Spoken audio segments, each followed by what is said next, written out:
नमस्कार दोस्तों, पीएलटिक्स में आपका बहुत बहुत स्वागत है। दोस्तों, आज की इस क्लास में सीटेट का प्रीवियस ईयर का क्वेश्चन पेपर लेकर आया हूं और यह क्वेश्चन पेपर 5 जनवरी 2022 का पूछा गया क्वेश्चन पेपर है और इस ऑनलाइन परीक्षा का पूछा गया क्वेश्चन पेपर है और इसके अंतर्गत हम लोग सामाजिक अध्ययन के 60 क्वेश्चन को सॉल्व करने वाले हैं।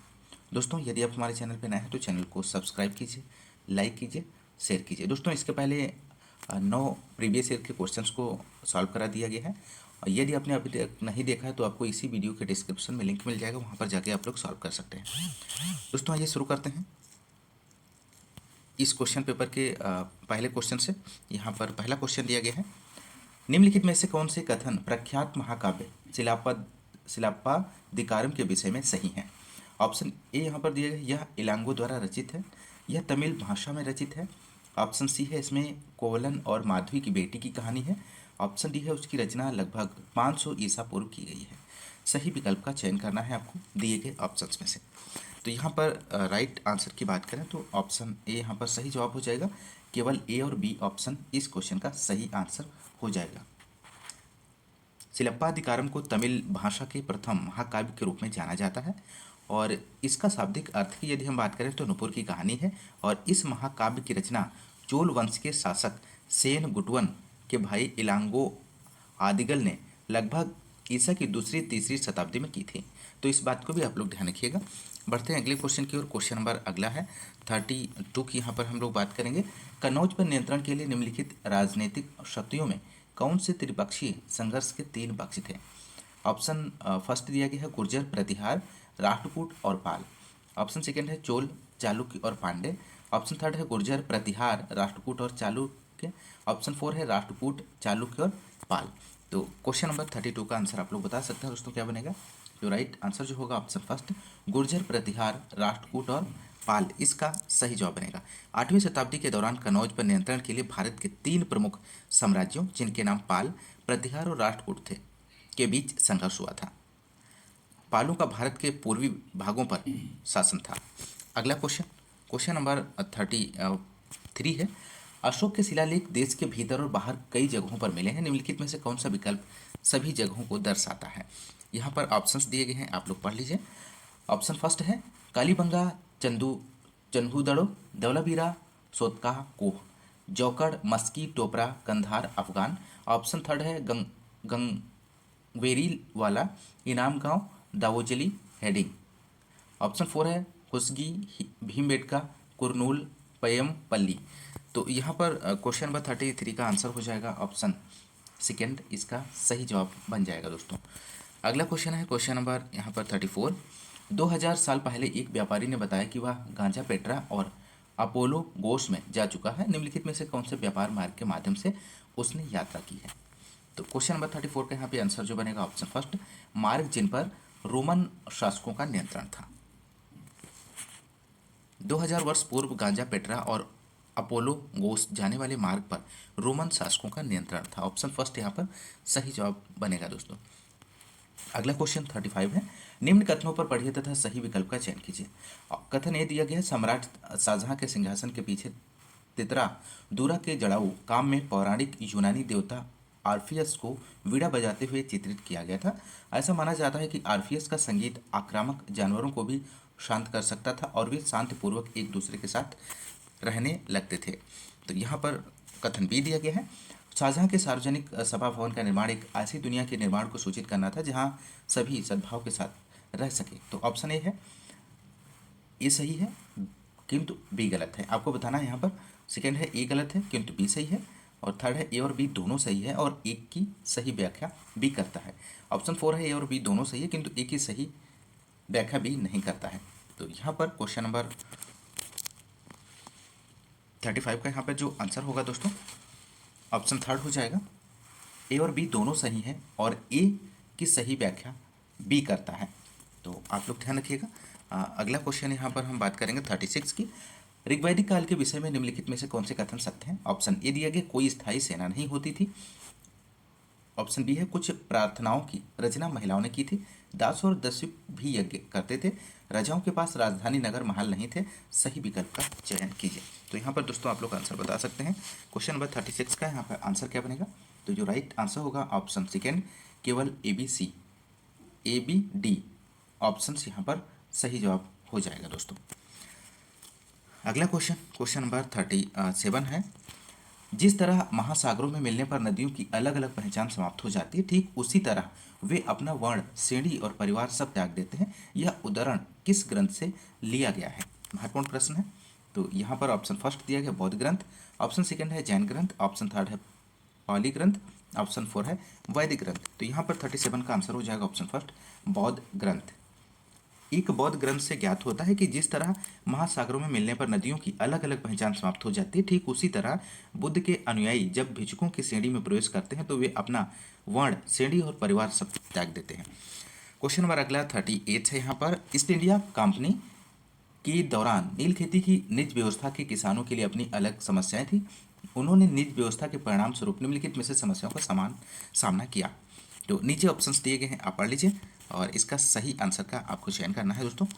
तो यहाँ पर राइट आंसर जो होगा ऑप्शन फर्स्ट हो जाएगा। जो नील की फैक्ट्री के आसपास रहते थे उन्हें उनकी ज़मीनों से हटवा दिया गया। ऑप्शन फर्स्ट यहाँ पर सही जवाब हो जाएगा। 18वीं सदी के आखिरी दशकों से ही बंगाल में नील की खेती तेजी से फैलने लगी थी और नील की खेती के दो मुख्य तरीके हैं, जिन और रैयत। जिन खेती की व्यवस्था में बागान मालिक खुद अपनी ज़मीन पर नील का उत्पादन करते थे और दूसरे जमींदारों से ज़मीन भाड़े पर लेकर मजदूरों की मदद से नील खेती करवाते थे। अगला क्वेश्चन, क्वेश्चन नंबर यहाँ पर नेक्स्ट 39 है। निम्नलिखित में से किसने स्त्री पुरुष तुलना नाम से एक किताब प्रकाशित की जिसमें पुरुषों और महिलाओं के बीच मौजूद सामाजिक फर्कों की आलोचना की गई थी? तो क्वेश्चन नंबर 39 का आंसर आप लोग बता सकते हैं क्या बनेगा यहाँ पर? तो राइट आंसर जो होगा ऑप्शन फोर ताराबाई शिंदे। स्त्री पुरुष तुलना नामक पुस्तक का लेखन ताराबाई शिंदे ने 18वीं शताब्दी में मराठी भाषा में की थी। इस बात को भी आप लोग ध्यान रखिएगा। क्वेश्चन नंबर अगला है 40 यहाँ पर।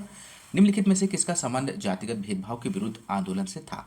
तो ऑप्शन फर्स्ट है सनातन धर्म सभा, भारत धर्म महामंडल, सतनामी आंदोलन और फोर है ब्राह्मण सभा। तो यहाँ पर जो राइट आंसर हो जाएगा ऑप्शन थर्ड सतनामी आंदोलन। सतनामी आंदोलन घासीदास ने शुरू किया था, इस बात को ध्यान रखिएगा, जो एक निम्न जाति के व्यक्ति थे और इस आंदोलन के सदस्यों ने चमड़े का काम करने वालों को संगठित किया और उनकी सामाजिक स्थिति में सुधार के लिए आंदोलन छेड़ दिया। अगला क्वेश्चन, क्वेश्चन नंबर 41 है यहाँ पर। निम्नलिखित कथनों को पढ़ें और सही विकल्प चुनें। कथन ए यहाँ पर दिया गया है, मध्य भारत में सतनामी आंदोलन की शुरुआत घासीदास ने की थी। कारण आर है, 19वीं सदी के दूसरे हिस्से तक गैर ब्राह्मण जातियों के भीतर से ही लोग जाति भेदभाव के खिलाफ आवाज उठाने लगे थे और उन्होंने सामाजिक समानता और न्याय की मांग करते हुए आंदोलन शुरू किया। तो यहाँ पर ऑप्शंस दिए गए हैं। क्वेश्चन नंबर 41 का आंसर क्या बनेगा आप लोग बता सकते हैं दोस्तों। तो राइट आंसर जो होगा ऑप्शन फर्स्ट हो जाएगा। ए और आर दोनों सही हैं और आर सही व्याख्या करता है ए की। 19वीं सदी के दूसरे हिस्से तक निचली जातियों के भीतर से भी लोग जाति भेदभाव के खिलाफ आवाज उठाने लगे थे। उन्होंने सामाजिक समानता और न्याय की मांग करते हुए आंदोलन शुरू कर दिए थे। मध्य भारत में सतनामी आंदोलन इसी का एक उदाहरण है। अगला क्वेश्चन, क्वेश्चन नंबर 42। निम्नलिखित कथनों को पढ़ें और सही विकल्प चुनें। कथन ए यहाँ पर दिया गया है, 1921 से 22 के दौरान असहयोग आंदोलन की गति मिली। कारण आर है, मोतीलाल नेहरू, सी आर दास, सी राजगोपालाचारी और आसफ अली जैसे बहुत सारे वकीलों ने वकालत छोड़ दी थी। तो यहाँ पर राइट आंसर हो जाएगा ऑप्शन फर्स्ट। ए और आर दोनों सही हैं और आर सही व्याख्या करता है ए की। अगला क्वेश्चन है क्वेश्चन नंबर 43 है यहाँ पर। निम्न कथनों ए तथा बी को पढ़े तथा सही विकल्प का चुनाव कीजिए। ऑप्शन ए है, 1919 के बाद अंग्रेजों के खिलाफ चल रहा संघर्ष धीरे धीरे एक जन आंदोलन में तब्दील होने लगा, जिसमें किसान, आदिवासी, विद्यार्थी और महिलाएं बड़ी संख्या में जुड़ते गए और महात्मा गांधी एक जन नेता के रूप में सामने आए। कथन बी देख लीजिए, कई बार गांधी जी का नाम लेकर आदिवासियों और किसानों ने ऐसी कार्रवाई की जो गांधीवादी आदर्शों के अनुरूप थी। तो यहाँ पर क्वेश्चन नंबर 43 का आंसर जो बनेगा दोस्तों ऑप्शन थर्ड हो जाएगा। ए और बी दोनों सही हैं। ए और बी दोनों ऑप्शन से यहाँ पर सही जवाब हो जाएगा। क्वेश्चन नंबर अगला 44 है यहाँ पर। निम्नलिखित में से कौन सी विशेषताएं भारत के संविधान जिसे 26 जनवरी 1950 को लागू किया गया था में मौजूद है? सार्वभौमिक वयस्क मताधिकार को अपनाना, 21 वर्ष से अधिक आयु के सभी भारतीय को राज्य और राष्ट्रीय चुनाव में मतदान करने की अनुमति होगी। सही विकल्प का चयन कीजिए। तो क्वेश्चन नंबर 44 का यहाँ पे आंसर हो जाएगा ऑप्शन सेकेंड। ए और बी दोनों ऑप्शन यहाँ पर सही जवाब हो जाएगा। भारतीय संविधान की बात करें तो 26 जनवरी 1950 को लागू किया गया। उस समय मतदान की उम्र सीमा जो थी वो 21 वर्ष थी, किंतु वर्ष 1989 में 61वें 61वें संविधान संशोधन द्वारा मतदान की न्यूनतम उम्र सीमा 21 वर्ष, ध्यान रखिएगा 21 वर्ष से घटाकर 18 वर्ष कर दी गई थी। अगला क्वेश्चन, क्वेश्चन नंबर 45 है। दी गई विशेषताओं के आधार पर खगोलीय पिंडों के प्रकार पहचाने। ऑप्शन ए है वे गैसों द्वारा बने होते हैं, उनकी अपनी रोशनी और गर्मी होती है, वे बड़े और गर्म होते हैं। ऑप्शन फर्स्ट है आकाशगंगा, तारे, ग्रह, उपग्रह। तो यहाँ पर 45 क्वेश्चन का जो आंसर होगा ऑप्शन सेकेंड हो जाएगा तारे। सूर्य, चंद्रमा तथा वे सभी वस्तुएं जो रात के समय आसमान में चमकती हैं खगोलीय पिंड कहलाती हैं। कुछ खगोलीय पिंड जो आकार में बड़े और गर्म होते हैं ये गैसों के बने होते हैं, इनके पास अपनी ऊष्मा प्रकाश होता है और जिसे वे बहुत बड़ी मात्रा में उत्सर्जित करते हैं और इन खगोलीय पिंडों को तारा कहते हैं। सूर्य भी एक तारा है, इस बात को ध्यान रखिएगा। क्वेश्चन नंबर अगला 46 है। निम्नलिखित में से कौन सा मिलान पृथ्वी के ताप कटिबंध के विषय में सही है। तो यहाँ पर आपको इसका राइट आंसर देना है। क्या बनेगा यहाँ पर, तो यहाँ पर दोस्तों इस क्वेश्चन का राइट आंसर हो जाएगा ऑप्शन फर्स्ट ए का थर्ड यहाँ पर हो जाएगा और बी का फर्स्ट हो जाएगा और सी का सेकेंड से हो जाएगा। तो आप लोग ध्यान रखिएगा। अगला क्वेश्चन, क्वेश्चन नंबर 47 है। दी गई विशेषताओं के आधार पर देशांतर यामोत्तर पहचाने। ऑप्शन ए है इस रेखा का मान 0 डिग्री है, यह उत्तर ध्रुव से दक्षिण ध्रुव को ओर जाती है। ऑप्शन सी है यह ग्रीनविच के मध्य जाती है। सही विकल्प चुनें। तो क्वेश्चन नंबर 47 का आंसर आपको देना है दोस्तों। तो यहाँ पर आंसर क्या बनेगा, तो राइट आंसर होगा ऑप्शन थर्ड भूमध्य रेखा, इसका सही जवाब हो जाएगा। भारत में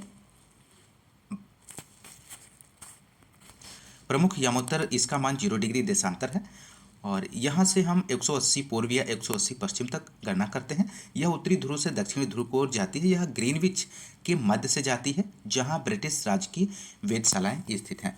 क्वेश्चन नंबर नेक्स्ट 48 की हम यहाँ पर बात करेंगे। निम्नलिखित में से कौन सा मिलान अक्षांश और देशांतर रेखाओं के लिए सही है। तो यहाँ पर आपको मिलान करना है दोस्तों। तो राइट आंसर यहाँ पर जो बनेगा ऑप्शन थर्ड हो जाएगा दोस्तों। ए का फोर्थ और बी का फर्स्ट, सी का सेकेंड और डी का थर्ड यहाँ पर सही आंसर हो जाएगा। भारत में 82.5 पूर्व को मानक यामोत्तर माना जा गया है दोस्तों और इस यामोत्तर के स्थानीय समय को पूरे देश का मानक समय माना जाता है। इसे भारतीय मानक समय के नाम से भी जाना जाता है। आप लोग ध्यान रखिएगा, महत्वपूर्ण प्रश्न है, बार बार पूछा जाता है। क्वेश्चन नंबर अगला है। भूमध्य सागरीय वनस्पति निम्नलिखित में से कौन से क्षेत्र में पाई जाती है। तो ऑप्शन ए है मध्य अमेरिका, ऑप्शन बी है संयुक्त राज्य अमेरिका में कैलिफोर्निया, दक्षिण पश्चिमी अफ्रीका, दक्षिण पश्चिमी ऑस्ट्रेलिया। सही विकल्प का चयन कीजिए। क्वेश्चन नंबर 49 का यहाँ पे जो आंसर बनेगा ऑप्शन थर्ड हो जाएगा। सी और डी ऑप्शन राइट जवाब हो जाएगा दोस्तों। सी और डी दक्षिण पश्चिमी अफ्रीका और दक्षिण पश्चिमी ऑस्ट्रेलिया यहाँ पर सही जवाब बनेगा। भूमध्य सागरीय वनस्पतियाँ अधिकतर यूरोप, अफ्रीका एवं एशिया के मध्य भूमध्य सागरीय समीप वाले प्रदेशों में पाई जाती हैं और इसलिए इसका यह नाम पड़ा है। और ये वनस्पतियाँ भूमध्य सागर के बाहरी प्रदेशों जैसे हम बात करें तो संयुक्त राज्य अमेरिका के कैलिफोर्निया, दक्षिण पश्चिम अफ्रीका और दक्षिण पश्चिमी दक्षिण अमेरिका, दक्षिण पश्चिमी ऑस्ट्रेलिया में पाई जाती हैं और इन क्षेत्रों में आमतौर पर संतरा, अंजीर, जैतून, अंगूर जैसे नींबू वंश सिट्रस के फल पैदा किए जाते हैं। तो ध्यान रखिएगा। बढ़ते हैं अगले क्वेश्चन की ओर। क्वेश्चन नंबर यहाँ पर 50 है। नीचे लिखे कथन पढ़कर सही विकल्प चुनें। अभी कथन ए है पृथ्वी की 3/4 सतह जल से ढकी है, कारण आर है पृथ्वी की सतह पर साफ पानी से अधिक खारा पानी है। तो यहाँ पर राइट आंसर हो जाएगा ऑप्शन सेकेंड। दोनों ए और बी, दोनों ए और आर सही हैं, ए की आर सही व्याख्या नहीं करता। ऑप्शन सेकेंड यहाँ पर सही जवाब बनेगा दोस्तों। क्वेश्चन नंबर अगला है यहाँ पर 51। निम्नलिखित प्रक्रियाओं में से जल चक्र में निहित प्रक्रियाओं को चुनें। ऑप्शन ए है संघनन, ऑप्शन बी है आत्मन, ऑप्शन सी है वाष्पीकरण, ऑप्शन डी है वृष्टिपात या वर्षण। तो यहाँ पर राइट आंसर हो जाएगा ऑप्शन 4 ए सी डी ऑप्शन यहाँ पर सही जवाब बनेगा दोस्तों। ए सी डी संघनन, वाष्पीकरण और वृष्टिपात वर्षण इसका राइट जवाब बनेगा। अगला क्वेश्चन, क्वेश्चन नंबर 52 है। स्थल समीर, समुद्री समीर और लू कौन सी पौने हैं। यहाँ पर आपको बताना है। ऑप्शन फर्स्ट है मौसमी पौने हैं क्या, ग्रही पौने हैं या स्थानीय पौने हैं या स्थायी पवन है। तो क्वेश्चन नंबर 52 का यहाँ पे आंसर हो जाएगा ऑप्शन थर्ड, स्थानीय पवन है यहाँ पर सही जवाब बनेगा। स्थानीय पवनें क्या होती हैं? वे पवनें किसी छोटे क्षेत्र में वर्ष या दिन के किसी विशेष समय में चलती हैं। उदाहरण की बात करें तो जैसे स्थल समीर है, समुद्री समीर और लू। ध्यान रखिएगा। क्वेश्चन नंबर अगला यहाँ पर 54, यहाँ पर 53 क्वेश्चन जो है यहाँ पर छूट गया है दोस्तों। क्वेश्चन नंबर 54 यहाँ पर देखते हैं।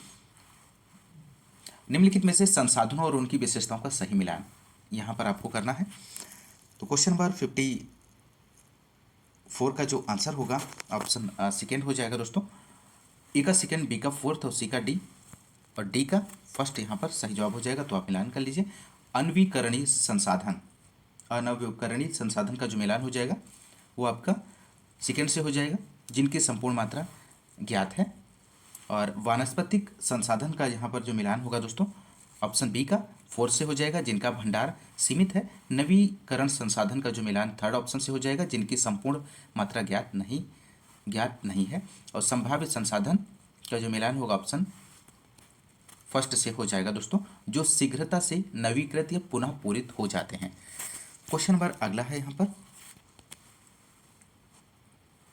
55, निम्नलिखित में से संसाधन संरक्षण का कौन सा सही साधन है? ऑप्शन ए है वस्तुओं का पुनः उपयोग करना, ऑप्शन बी है वस्तुओं का एक बार उपयोग करके उन्हें फेंक देना, ऑप्शन सी है वस्तुओं का उपयोग कम करना, ऑप्शन डी है वस्तुओं को पुनः चक्रण में लाना। सही विकल्प का चयन कीजिए। तो यहाँ पर क्वेश्चन नंबर 55 का जो आंसर होगा ऑप्शन सेकेंड हो जाएगा। ए, सी और डी ऑप्शन यहाँ पर सही जवाब हो जाएगा दोस्तों। संसाधनों का सतर्कतापूर्वक उपयोग करना और उन्हें नवीकरण के लिए समय देना संसाधन या संरक्षण कहलाता है। ऑप्शन सेकेंड यहाँ पर सही जवाब हो जाएगा दोस्तों। अगला क्वेश्चन नंबर यहाँ पर 56 है।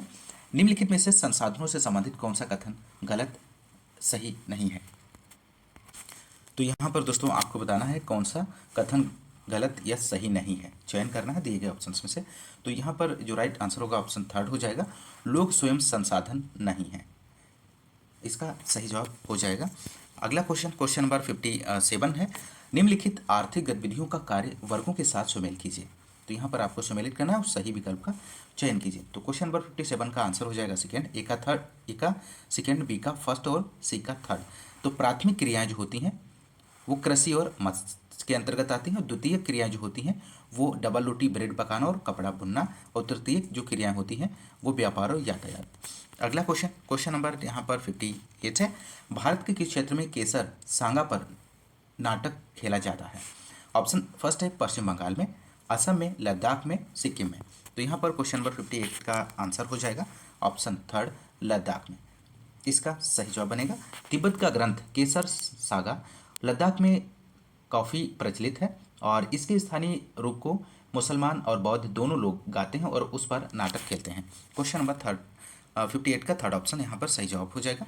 क्वेश्चन नंबर अगला है 59 है। निम्न कथनों को ध्यान से पढ़िए तथा सही विकल्प का चयन कीजिए। कथन ए है भारतीय स्वतंत्रता संग्राम में भिन्न सांस्कृतिक, धार्मिक तथा क्षेत्रीय पृष्ठभूमि वाले लोगों ने हिस्सा लिया तथा देश को स्वतंत्रता दिलवाई।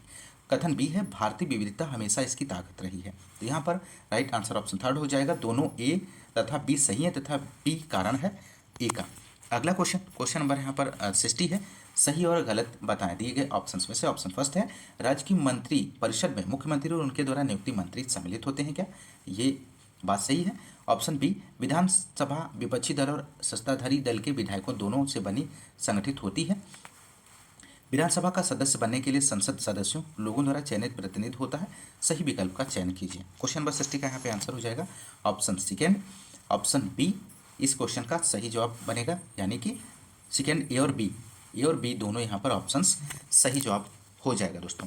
विधानसभा के सदस्य को विधायक एमएलए कहा जाता है, और MLA member of legislative assembly का संक्षिप्त रूप है, और यहाँ पर एमएलए का चुनाव जनता द्वारा किया जाता है, फिर वे लेजिस्लेटिव असेंबली के मेंबर यानी विधानसभा के सदस्य बन जाते हैं और सरकार बनाते हैं। इस प्रकार से हम कह सकते हैं कि विधायक जनता का प्रतिनिधित्व करते हैं, सांसद के सदस्यों का नहीं। तो यहाँ पर ऑप्शन सेकेंड सही जवाब हो जाएगा। क्वेश्चन नंबर अगला है यहाँ पर 61 है। निम्नलिखित में से कौन सा राज्य सरकार का दायित्व भी है? इनमें से रक्षा, विदेशी मामले, शिक्षा, बंदरगाह। तो क्वेश्चन नंबर 61 का आंसर हो जाएगा ऑप्शन थर्ड, शिक्षा। शिक्षा समवर्ती सूची का विषय है, और वर्ष 1976 से पूर्व शिक्षा पूर्ण रूप से राज्यों का उत्तरदायित्व था, लेकिन 1976 में किए गए 42वें, आप लोग ध्यान रखिएगा, 42वें संविधान संशोधन द्वारा इसे राज्य सूची से हटाकर समवर्ती सूची में डाल दिया गया और समवर्ती सूची में शामिल विषयों पर केंद्र और राज्य सरकार मिलकर काम करती है। क्वेश्चन नंबर अगला यहाँ पर 62 है। बुनकरों को यहाँ पर आपको फिल करना है में उचित मूल्य मिलता है दादन व्यवस्था में या सहकारी संस्थाओं में, वस्त्र निर्यात के कारखाने या फैक्ट्री में, अंतर्राष्ट्रीय बाजार में। तो क्वेश्चन नंबर 62 का यहाँ पर आंसर जो बनेगा दोस्तों ऑप्शन सेकेंड हो जाएगा, सहकारी संस्थाओं में उचित मूल्य मिलता है। अगला क्वेश्चन 63 है, यहाँ पर अगला है, ऐसा क्यों होता है कि भारत में कृषि मजदूरों को बाजार में प्रचलित मजदूरी दरों से कम मजदूरी मिलती है? ऑप्शन ए यहाँ पर है, क्योंकि यह सरकार द्वारा निर्धारित है तो वे इसे स्वीकार करते हैं। ऑप्शन बी है, जिन किसानों के यहाँ ये काम करते हैं उनमें उनसे उन्होंने उधार पैसे लिया हो सकता है। ऑप्शन सी है, जो कम मजदूरी देते हैं उन किसानों से इन्हें नियमित रूप से रोजगार मिलता होगा। सही विकल्प का चयन करें। तो यहाँ पर राइट आंसर ऑप्शन सेकेंड हो जाएगा। ऑप्शन केवल बी और सी सही जवाब यहाँ पर बनेगा दोस्तों, ऑप्शन बी और सी। अगला क्वेश्चन, क्वेश्चन नंबर 64 है, निम्नलिखित कथनों को पढ़िए और सही विकल्प का चयन कीजिए। अभिकथन ए यहाँ पर दिया गया, लोकतंत्र में लोगों के पास अपनी राय व्यक्त करने, आवाज उठाने का अधिकार होता है। कारण आर है, भारत में संघीय शासन पद्धति है। तो क्वेश्चन नंबर 64 का यहाँ पे आंसर होगा ऑप्शन सेकेंड। ए और आर दोनों सही हैं, परंतु आर सही व्याख्या नहीं है ए की। अगला क्वेश्चन, क्वेश्चन नंबर 65 है, निम्नलिखित कथनों को पढ़िए और सही विकल्प का चयन कीजिए। ऑप्शन ए है, सभी समाज लड़के और लड़कियों द्वारा निर्वाह की जाने वाली भूमिका के बारे में समान सोच नहीं रखते। ऑप्शन बी है, जब लड़के लड़कियां बड़े हो रहे हैं तब भारतीय समाज उनमें कोई स्पष्ट अंतर नहीं करता है। तो यहाँ पर सही जवाब होगा ऑप्शन फर्स्ट, केवल ए सही जवाब हो जाएगा इस क्वेश्चन का। क्वेश्चन नंबर अगला है, बहुमत की निरंकुशता का अर्थ क्या है? आपको बताना है दिए गए ऑप्शंस में से। तो यहाँ पर जो राइट आंसर होगा दोस्तों ऑप्शन सेकेंड हो जाएगा, बहुसंख्यक अल्पसंख्यक को अलग कर अपने हितों में लगा रहता है। ऑप्शन सेकेंड सही जवाब हो जाएगा। अगला क्वेश्चन, क्वेश्चन नंबर यहाँ पर 67 है, भारतीय संविधान में धर्मनिरपेक्षता की संकल्पना निम्नलिखित में से कौन सी परिस्थिति में प्रतिबिंबित होती है? तो यहाँ पर आंसर जो होगा दोस्तों ऑप्शन 4 हो जाएगा, लोगों व्यक्तियों को बिना किसी भेदभाव के अपने धर्म के पालन की स्वतंत्रता है। यहाँ पर 4 ऑप्शन सही जवाब हो जाएगा। देश में सबके लिए समान धार्मिक स्वतंत्रता हो और इस विचार को ध्यान में रखते हुए भारतीय राज्य ने धर्म और राज्य की शक्ति को एक दूसरे से अलग रखने की रणनीति अपनाई और इसे ही धर्मनिरपेक्षता कहा जाता है। तो आप लोग धर्मनिरपेक्षता क्या है आपको समझ में आ गया होगा दोस्तों। अगला क्वेश्चन, क्वेश्चन नंबर 68 है, निम्नलिखित में से कौन सा भारत में न्यायपालिका की स्वतंत्रता को सुनिश्चित करता है? तो क्वेश्चन नंबर 68 का यहाँ पर जो आंसर बनेगा दोस्तों ऑप्शन ए दिया गया, सरकार की अलग शाखाएं न्यायपालिका के कार्यों में हस्तक्षेप नहीं कर सकती है। बी है, न्यायाधीशों के व्यवहार की संसद में चर्चा की जा सकती है। ऑप्शन सी है, न्यायाधीशों को कार्यालय में हटाया नहीं जा सकता है सिवाय उन आधारों पर जो कि संविधान में उल्लिखित है। ऑप्शन डी है, न्यायाधीश से सेवानिवृत्ति के पश्चात भी कार्य कर सकते हैं। सही विकल्प का चयन कीजिए। तो यहाँ पे जो राइट आंसर होगा ऑप्शन सेकेंड हो जाएगा, ए और सी ऑप्शन सही जवाब हो जाएगा इस क्वेश्चन का दोस्तों। ऑप्शन ए और सी ऑप्शन सही जवाब है। क्वेश्चन नंबर अगला 69 है, न्यूनतम मजदूरी के लिए कानून क्यों बनाया गया है? ऑप्शन ए है, यह सुनिश्चित करने के लिए कि मजदूरों को उनकी मजदूरी मेहनत के हिसाब से मेहनताना मिले। ऑप्शन बी है, मजदूरों को मालिकों द्वारा शोषित होने से बचाने के लिए। तो 69 का यहाँ पर और ऑप्शन सी भी यहाँ पर दिया गया है, मालिकों के मुनाफे लाभ को घटाने के लिए। तो सही विकल्प का चयन करना है आपको। तो राइट आंसर हो जाएगा केवल ए और बी ऑप्शन सही जवाब बन जाएगा। न्यूनतम वेतन मजदूरी कानून कुशल तथा अकुशल श्रमिकों को दी जाने वाली मजदूरी का निर्धारण करता है ताकि मजदूरों को उनकी मेहनत के अनुसार मेहनताना मिले और मजदूरों को मालिक द्वारा शोषित होने से बचाया जा सके। अगला क्वेश्चन, क्वेश्चन यहाँ पर 70 है, एक बच्ची पढ़ाते हुए वायु प्रदूषण से चिंतित होकर पूछती है कि क्या उसके मौलिक अधिकार का उल्लंघन किया गया है। चर्चा से पहले आप उसे निम्नलिखित में से भारतीय संविधान का कौन सा अनुच्छेद पढ़ने के लिए कह सकते हैं? तो यहाँ पर एसएसटी पेडागोजी का ये क्वेश्चन है दोस्तों, क्वेश्चन नंबर 70। तो राइट आंसर जो होगा अनुच्छेद 21 इसका सही जवाब हो जाएगा। सर्वोच्च न्यायालय के द्वारा दिए गए एक फैसले के अनुसार संविधान के अनुच्छेद 21 में प्रत्येक नागरिक को जीवन का मौलिक अधिकार दिया गया है और इसमें स्वास्थ्य का अधिकार भी शामिल है। वायु प्रदूषण का बढ़ना स्वास्थ्य के लिए हानिकारक होता है, इसलिए यहाँ मौलिक अधिकार का उल्लंघन हो रहा है। तो ऑप्शन सेकेंड सही जवाब बनेगा। क्वेश्चन नंबर अगला है 71 है, जेंडर समानता के महत्व पर दृष्टिकोण विकसित करने हेतु निम्नलिखित में से कौन सा विषय सबसे अधिक प्रासंगिक है। तो 71 का यहाँ पर आंसर आपको देना है दोस्तों। तो राइट जो आंसर हो जाएगा ऑप्शन सेकेंड, सामाजिक रचना के रूप में जेंडर। जेंडर समानता के महत्व पर दृष्टिकोण विकसित करने हेतु सामाजिक रचना के रूप में जेंडर सबसे अधिक प्रासंगिक है। ऑप्शन सेकेंड सही जवाब बनेगा। क्वेश्चन नंबर अगला 72 है, प्रारंभिक और माध्यमिक स्तर पर इतिहास की पुस्तकों का केंद्रण है।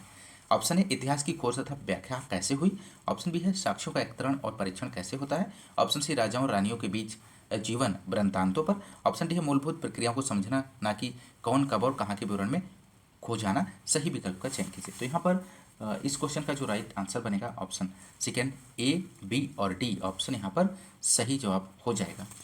अगला क्वेश्चन, क्वेश्चन नंबर 73 है, निम्नलिखित शैक्षिक उपागमों का मिलान कीजिए तथा सही विकल्प का चुनाव कीजिए यहाँ पर। तो यहाँ इस क्वेश्चन का जो राइट आंसर होगा दोस्तों ऑप्शन थर्ड हो जाएगा। ए का सेकेंड, बी का थर्ड और सी का फर्स्ट, इसका राइट आंसर बनेगा। आग यहाँ पर थर्ड की हम बात करें, ऑप्शन थर्ड सही है। तो आगमनात्मक उपागम क्या होता है। इस उपागम में विशेष तथ्यों, घटनाओं, उदाहरण आदि के निरीक्षण और विश्लेषण द्वारा सामान्य नियमों अथवा सिद्धांतों का निर्माण किया जाता है। निगमन उपागम क्या होता है। यह उपागम आगमन उपागम के ठीक विपरीत है, क्योंकि इसमें पहले कोई सिद्धांत या नियम रखा जाता है और फिर विभिन्न उदाहरण से उसकी पुष्टि की जाती है। रचनात्मक उपागम क्या होता है। रचनावादी शिक्षक विद्यार्थियों को सामूहिक गतिविधियों के लिए अभिप्रेरित करता है और साथ ही अपनी जानकारी छात्रों से साझा करते हैं। करने से पहले विभिन्न संकल्पनाओं पर विद्यार्थी की समझ जानने का प्रयास करता है और इस प्रकार दोनों विद्यार्थी तथा शिक्षक अधिगमकर्ता यानी कि लर्नर बन जाते हैं। अगला क्वेश्चन, क्वेश्चन नंबर यहाँ पर 74 है, एक अखबार में लेख में कहा गया है कि भारत में चूड़ी बनाने की फैक्ट्रियों में काम करने वाले 12 से 15 साल की उम्र के 5 बच्चों की खराब कार्यदशाओं कारण मौत हो गई। उपयुक्त उदाहरण निम्नलिखित में से क्या समझने के लिए सबसे उपयुक्त है। तो यहाँ पर राइट आंसर ऑप्शन फर्स्ट हो जाएगा, शोषण के खिलाफ अधिकार, इसका सही आंसर हो जाएगा। शोषण के विरुद्ध अधिकार भारतीय संविधान के अनुसार मानव व्यापार, जबरिया श्रम और 14 वर्ष से कम उम्र के बच्चों को मजदूरी पर रखना अपराध है। इसके साथ ही सर्वोच्च न्यायालय ने अपने दिए गए एक फैसले में किसी व्यक्ति को खराब कार्यदशाओं में रखना यानी कि अनुच्छेद 21 उसके मौलिक अधिकारों का हनन माना जाता है।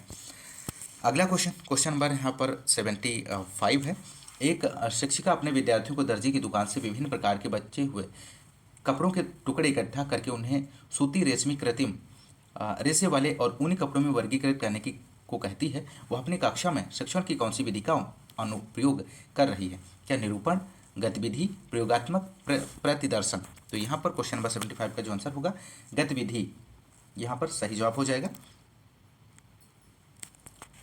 अगला क्वेश्चन, क्वेश्चन नंबर नेक्स्ट 76 है, प्रारंभिक विद्यालयी छात्रों में ग्रामीण प्रशासन की कक्षा में ग्राम पंचायत पर नाटक रोल प्ले से निम्न में से क्या विकसित किया जा सकता है। तो यहाँ पर ऑप्शंस दिए गए हैं। ऑप्शन ए है समाज के हाशियाई समूह के साथ सहानुभूति, प्रजातंत्र से संबंधित संप्रतियों का अनुप्रयोग, ग्रामीण लोगों की समझ, चुनौतियों, मुद्दों की समझ, मनोरंजन आधारित अधिगम के रचनात्मक तरीके। सबसे उपयुक्त विकल्प का चुनाव कीजिए। तो यहाँ पर इस क्वेश्चन का जो आंसर होगा क्वेश्चन नंबर 76 का ऑप्शन सेकेंड हो जाएगा, बी और सी ऑप्शन सही जवाब बनेगा इस क्वेश्चन का। अगला क्वेश्चन है यहाँ पर 77, निम्न गतिविधियों में से किस गतिविधि द्वारा विद्यार्थियों में मानक समय के संप्रति के अनुप्रयोग की क्षमता का आकलन किया जा सकता है। तो क्वेश्चन नंबर 77 का यहाँ पर सही आंसर की बात करें तो यहाँ पर हो जाएगा थर्ड ऑप्शन, केवल ए और सी सही जवाब बनेगा दोस्तों। ऑप्शन ए है वायु स्थान विशेष के समय का आकलन कर सकता है, सकती है, यदि उसे उस स्थान का देशांतर बता दिया गया है। और दूसरा ऑप्शन सी, वह यह समझती है तथा बता सकती है कि जब भारत में 5:30 अपराह्न होता है तब लंदन में 12 क्यों बजे होते हैं। सही विकल्प का चयन। तो यहाँ पर ऑप्शन ए और सी सही जवाब हो जाएगा। क्वेश्चन नंबर अगला है 78 है, कक्षा में प्राकृतिक वनस्पतियों का परिचय देने से पहले निम्न में से कौन सा तरीका अनुभाविक अधिगम हेतु उपयोगी हो सकता है। ऑप्शन फर्स्ट है विद्यालयों घर के आसपास के वृक्षों का आकलन करना, प्राकृतिक इतिहास संग्रहालय, नेचुरल हिस्ट्री म्यूजियम का भ्रमण, किसी क्षेत्र की वनस्पतियों पर जलवायु परिवर्तन के प्रभाव पर वाद विवाद, क्षेत्र विशेष में पाई जाने वाली प्राकृतिक वनस्पतियों को विश्व के चित्र पर दर्शाना।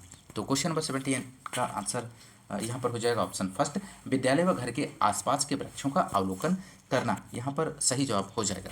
क्वेश्चन नंबर अगला है 79 है, निम्न प्रश्नों में से कौन सा प्रश्न विद्यार्थियों की मूल्यांकन क्षमता का आकलन करता है। तो क्वेश्चन नंबर 79 का यहाँ पर आंसर आपको देना है। तो ऑप्शन फर्स्ट यहाँ पर है, एक की बात करें तो 16वीं शताब्दी में व्यापारियों के सम्मुख कौन कौन सी समस्याएं आती थी, क्या आपको लगता है कि कुछ समस्याएं आज भी वैसे ही बनी हुई हैं। अगला है ऑप्शन बी, सार्वजनिक वितरण प्रणाली क्या होती है, भारत में खाद्य सुरक्षा को कैसे सुनिश्चित करती है। ऑप्शन सी, सार्वजनिक सुविधाएं क्या होती हैं, आपके क्षेत्र में उपलब्ध कुछ सार्वजनिक सुविधाओं की सूची बनाइए। डी, क्या आपको लगता है कि सरकार को सभी को स्वास्थ्य सेवाएं उपलब्ध करवानी चाहिए, क्योंकि सही विकल्प का चयन कीजिए। तो यहाँ पर आंसर आपको देना है दोस्तों, क्या बनेगा। तो यहाँ पर इस क्वेश्चन का जो सही आंसर होगा दोस्तों, ऑप्शन फोर्थ हो जाएगा। ऑप्शन ए, बी और डी यहाँ पर सही आंसर बनेगा। क्वेश्चन नंबर नेक्स्ट की यहाँ पर हम बात करेंगे दोस्तों, एक सामाजिक विज्ञान की शिक्षिका अपने विद्यार्थियों से निम्न प्रश्न पूछती है, पंचायत को एक समिति के द्वारा ही कार्य क्यों करना होता है, क्योंकि सरपंच को ही सारी शक्तियाँ नहीं दे दी जाती हैं। उसके द्वारा पूछा गया प्रश्न किस प्रकार के उत्तरों की अपेक्षा करता है। ऑप्शन ए है पंचायत व्यवस्था की गहन समझ, ऑप्शन बी है खतरों और लाभों के बारे में सोचना, ऑप्शन सी केवल व्यवस्था की कमियां दिखाना, विभिन्न विकल्पों की तुलना करके स्थिति को बेहतर बनाने की लगातार खोज में लगना, उपयुक्त विकल्प का चुनाव कीजिए। तो यहाँ पर इस क्वेश्चन का आंसर आप लोग दे सकते हैं दोस्तों, क्वेश्चन नंबर 80 का। तो यहाँ पर राइट आंसर जो होगा थर्ड ऑप्शन हो जाएगा, ए, बी और डी ऑप्शन यहाँ पर सही जवाब हो जाएगा। क्वेश्चन नंबर नेक्स्ट है 81, प्रिया औपनिवेशिक बंगाल में नील की खेती करने वाले लोगों की स्थितियों हालातों को समझना चाहती थी, किंतु इसके लिए वह केवल द्वितीय स्रोत की ही जुटा पाई, निम्न में से कौन से साक्ष्यों से मिले हैं। तो 81 का यहाँ पर जो आंसर होगा दोस्तों, ऑप्शन फर्स्ट हो जाएगा, केवल ए ऑप्शन यहाँ पर सही जवाब बनेगा इस क्वेश्चन का। ऑप्शन ए, 19वीं शताब्दी के बंगाल में नील की खेती पर एक इतिहासकर्ता का अनुसंधान, यहाँ पर सही जवाब बनेगा। अगला क्वेश्चन 83 है, यहाँ पर माफ कीजिएगा 82 यहाँ पर क्वेश्चन की बात करेंगे, निम्नलिखित कथनों ए तथा आर को पढ़े तथा सही विकल्प का चयन कीजिए। अभिकथन ए है, सामाजिक विज्ञान में केंद्रण उपयोगितावाद से हटकर समतावाद पर होना चाहिए।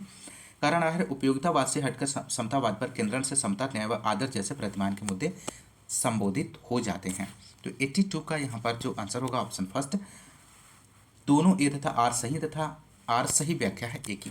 क्वेश्चन नंबर अगला 83, एक शहरी शिक्षिका कक्षा में ग्रामीण प्रशासन पर चर्चा कर रही है। एक विद्यार्थी कहता है कि उसके गांव में भूमि का मापन ग्राम निर्वाह अधिकारी करता है, ना कि एक पटवारी। शिक्षिका ने यह शब्द नहीं सुना था। विद्यार्थी की बात को एक जिम्मेदार तरीके से संबोधित करने का तरीका निम्न में से क्या कहने का होगा। ऑप्शन ए है, किताब में यह बात स्पष्ट तौर पर कही गई कि यह काम पटवारी करता, किताब में लिखे गए शब्द का ही प्रयोग किया कीजिए, क्या ये बात है। ऑप्शन बी है, अलग अलग स्थानों पर पटवारी को अलग अलग नामों से जाना जाता है। ऑप्शन सी है, मैं इस शब्द की जांच करूंगी और कल कक्षा में दोबारा इस पर आपसे बात करूंगी। सही विकल्प का चयन कीजिए यहाँ पर। तो और यहाँ पर 83 का जो आंसर हो जाएगा ऑप्शन सी हो जाएगा, बी और सी ऑप्शन राइट आंसर हो जाएगा, बी और सी। अगला क्वेश्चन नंबर यहाँ पर 84 है, ईस्ट इंडिया कंपनी की नीतियों का साधारण जनता लोगों में कैसे विरोध जताया, इस बात का अध्ययन करने के लिए निम्न में से कौन सा एक द्वितीयक स्रोत का उदाहरण है। तो यहाँ पर 84 का आंसर आपको देना है। तो राइट आंसर जो हो जाएगा ऑप्शन फर्स्ट, मेरठ में 1857 में हुए विद्रोह पर एक इतिहास का शोध प्रबंध, इसका आंसर सही हो जाएगा। अगला क्वेश्चन 85 है, निम्न में से कौन सा सामाजिक विज्ञान परियोजना करते हुए विद्यार्थी द्वारा द्वितीयक स्रोत के प्रयोग की ओर इशारा करता है। तो 85 का यहाँ पर जो आंसर होगा ऑप्शन सेकेंड हो जाएगा, बी और डी यहाँ पर ऑप्शन सही है, बी और डी। एक फिल्म की समीक्षा करना, प्राकृतिक संसाधनों के प्रयोग पर एक वृत्तचित्र डॉक्यूमेंट्री। अगला क्वेश्चन नंबर 86, संग्रहालय के इस भ्रमण के समय एक इतिहास के शिक्षक को ध्यान केंद्रित करना चाहिए। तो किस पर ध्यान केंद्रित करना चाहिए, दिए गए ऑप्शंस में से आपको सही विकल्प का चयन करना है। तो यहाँ पर राइट आंसर जो होगा ऑप्शन सेकेंड हो जाएगा, संग्रहालय में प्रदर्शित वास्तविक वस्तुओं को दिखाने पर। अगला क्वेश्चन नंबर 87 है, निम्न प्रश्नों में से कौन सा सामाजिक विज्ञान में अधिगमकर्ता के प्रक्रियात्मक ज्ञान का आकलन करता है। ऑप्शन ए है, पंचायत राज चुनाव में प्रजातांत्रिक तरीकों का निर्वहन नहीं होता, क्या आप इस कथन से सहमत या व्याख्या कीजिए। ऑप्शन बी, एक स्थायी व नियमित काम जॉब किस प्रकार एक अनियमित कैजुअल काम से भिन्न होता है। होती है चर्चा कीजिए। ग्राम सभा तथा ग्राम पंचायत में क्या अंतर है? सरकार शब्द से आप क्या समझते हैं? उन 5 तरीकों की सूची बनाई जो आपके अनुसार ऐसे तरीके हैं जिनके द्वारा सरकार आपके दैनिक जीवन को प्रभावित करती है। सही विकल्प का चयन कीजिए। तो यहाँ पर क्वेश्चन नंबर 87 का आपको आंसर देना है। यहाँ पर क्या बनेगा दोस्तों? तो राइट आंसर हो जाएगा 87 का ऑप्शन फर्स्ट, केवल ए ऑप्शन सही जवाब है। अगला क्वेश्चन, क्वेश्चन नंबर 88 है। एक विशेष क्षेत्र में वनों के वितरण को बढ़ाने के लिए शिक्षक जिस प्रकार के मानचित्र का प्रयोग करेगा उसकी पहचान कीजिए। तो यहाँ पर राइट आंसर जो होगा दोस्तों ऑप्शन 4, विषयगत थीमेटिक मानचित्र। कुछ मानचित्र विशेष प्रकार की जानकारियाँ प्रदान करते हैं, जैसे सड़क मानवी, वर्षा मानचित्र, सड़क मानचित्र, वर्षा मानचित्र, वन, उद्योगों के वितरण को दर्शाने वाले मानचित्र। और इस प्रकार के मानचित्र को थीमेटिक विषयगत मानचित्र कहा जाता है। अगला क्वेश्चन 89 है। निम्नलिखित में से कौन सा विद्यार्थी के परियोजना कार्य के मूल्यांकन के लिए रूब्रिक के विकास के लिए जरूरी माना गया है? ऑप्शन है अधिगम के उद्देश्य, अधिगम के परिणाम, निष्कर्ष। सही विकल्प का चयन कीजिए। तो यहाँ पे राइट आंसर हो जाएगा ऑप्शन सेकेंड, ए और बी ऑप्शन राइट आंसर हो जाएगा। अधिगम के उद्देश्य ऑप्शन बी है, अधिगम के परिणाम यहाँ पर सही जवाब बनेगा।